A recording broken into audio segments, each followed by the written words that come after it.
Let me give you a disturbing thought.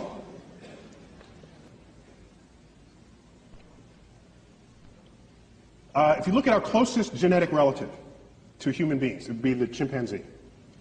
We share like 98+% identical DNA. We are smarter than a chimpanzee. So let's invent a measure of intelligence that makes humans unique. Let's say intelligence is your ability to like compose poetry, symphonies, do art, math, and science, let's say, okay? Let's make that as the arbitrary definition of intelligence for the moment. Chimps can't do any of that. Yet we share 98, 99% identical DNA, okay? The most brilliant chimp there ever was maybe can do a little bit of sign language. Well, our toddlers can do that. Toddlers. So here's what concerns me deeply. Deeply. Everything that we are that distinguishes us from chimps emerges from that 1% difference in DNA.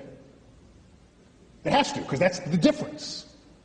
The Hubble telescope, these that's in that 1%. Maybe everything that we are that is not the chimp is not as smart compared to the chimp as we tell ourselves it is. Maybe the difference between constructing and launching a Hubble telescope and a chimp combining two finger motions as sign language, maybe that difference is not all that great.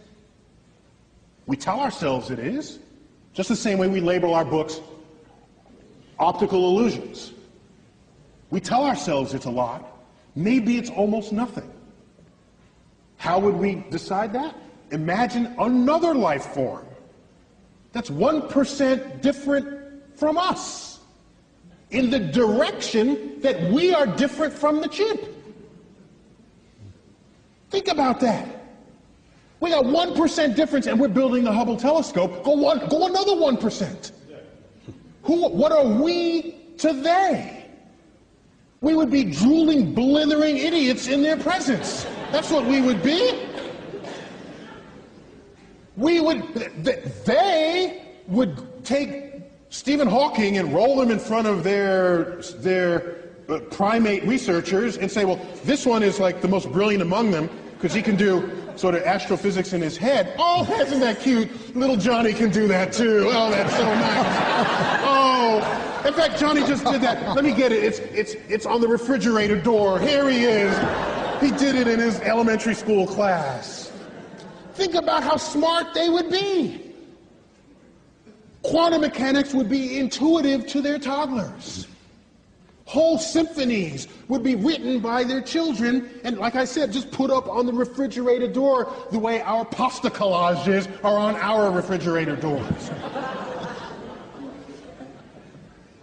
So the notion that we're going to find some intelligent life and have a conversation with it? When was the last time you stopped to have a conversation with a worm? Or a bird? Oh, well, you might have had a conversation, but I don't think you expected an answer, all right? So we don't have conversations with any other species on Earth with whom we have DNA in common. To believe that some intelligent other species is going to be interested in us enough to have a conversation? They'll look at our Hubble telescope and say, oh, isn't that quaint? Look at what they're doing.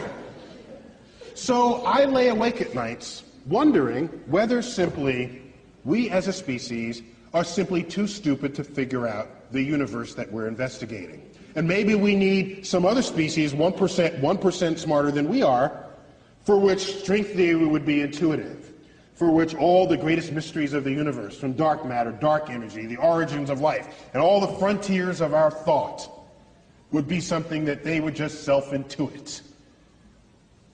I'm jealous of that possibility, because I want to be around for those discoveries.